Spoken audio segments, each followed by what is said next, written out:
মুগাকৈ মেখেলা ও মইনা ভালেকৈ পিন্ধিবি।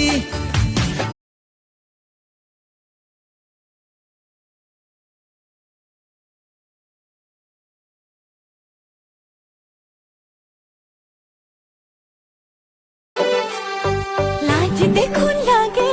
না সাবি তৈয়া হিয়াও কথায় প্রতি অভিমান